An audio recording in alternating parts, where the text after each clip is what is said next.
Assalamualaikum warahmatullahi wabarakatuh. Kami dari kelompok 8 ingin membawakan studi kasus Alfamart dan Indomart. Terdiri dari kelompok Rivaldi Afriza Prayoga, Lucy Rahmawati, dan Raffi Muhammad Arad. Usaha atau bisnis retail di Indonesia mengalami perkembangan yang cukup pesat beberapa tahun akhir ini dengan berbagai jenis format serta jenisnya, termasuk minimarket. Hal ini sebagai akibat dari adanya perkembangan usaha manufaktur dan peluang pasar yang cukup terbuka maupun upaya pemerintah untuk mendorong perkembangan bisnis retail. Besarnya pasar minimarket menjadikan dua pemain utama, yaitu Indomart dan Alfamart. Semakin mempunyai sayap di bisnis ini, Indomart dan Alfamart berusaha mendekatkan diri ke konsumen lewat tempat-tempat potensial dari sisi kelayakan bisnis. Di mana ada Indomart, di situ ada pula Alfamart. Dari sisi layanan, keduanya menjadikan gerai-gerainya bukan hanya sebagai tempat belanja belaka, tapi juga menawarkan layanan dan kualitas produk yang lebih baik dibandingkan pasar tradisional. Proses atau kebutuhan yang tidak terpuaskan, ia mencari informasi tentang bagaimana cara mencukupi kebutuhan itu dengan cara mengevaluasi berbagai sumber alternatif. Tahapan belanja pelanggan dimulai ketika seorang pelanggan mengenali suatu barang dagangan. Menurut teori Consumer Decision Making Process, konsumen mempunyai tahapan-tahapan dalam membuat keputusan pembelian suatu produk, di mana tiap tahapan mempunyai faktor-faktor dan variabel-variabel yang mempengaruhinya.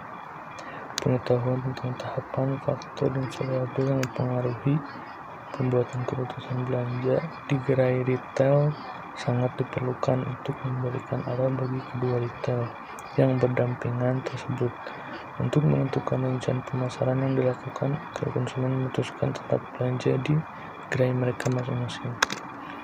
Untuk diketahui proses pengambilan keputusan belanja konsumen terhadap kondisi dua gerai yang berdampingan tersebut, dilakukan penelitian untuk mengetahui faktor-faktor yang memiliki pengaruh signifikan dan besar pengaruhnya pada proses pengambilan keputusan berbelanja di kedua gerai tersebut.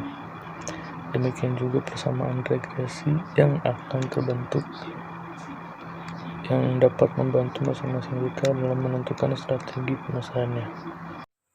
Dari hasil penelitian terlihat bahwa semua variabel-variabel independen dengan faktor-faktor yang dependen ternyata telah memenuhi persyaratan signifikansi, yang artinya dalam tahap proses pemilihan retail, konsumen selalu memulai tahap-tahap pengenalan kebutuhan, kemudian pencarian informasi, kemudian evaluasi alternatif, dan akhirnya membuat suatu keputusan untuk melakukan pembelian konsumsi.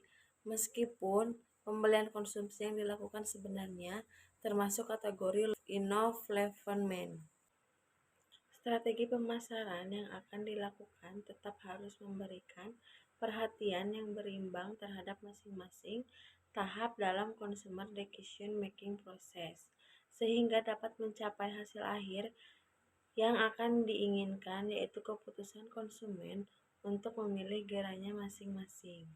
Dari persamaan regresi yang terbentuk dari kedua gerai, untuk memaksimumkan hasil dari strategi pemasaran, kedua gerai perlu memilih variabel faktor yang memiliki koefisien yang sangat besar. Namun dengan memaksimumkan satu variabel faktor saja tidak berarti variabel yang lain ditinggalkan, karena semua variabel faktor pada model consumer decision making process adalah signifikan dan saling berkorelasi satu dengan yang lainnya. Sekian presentasi dari kelompok kami. Mohon maaf bila ada salah kata. Akhir kata dari saya, Assalamualaikum warahmatullahi wabarakatuh.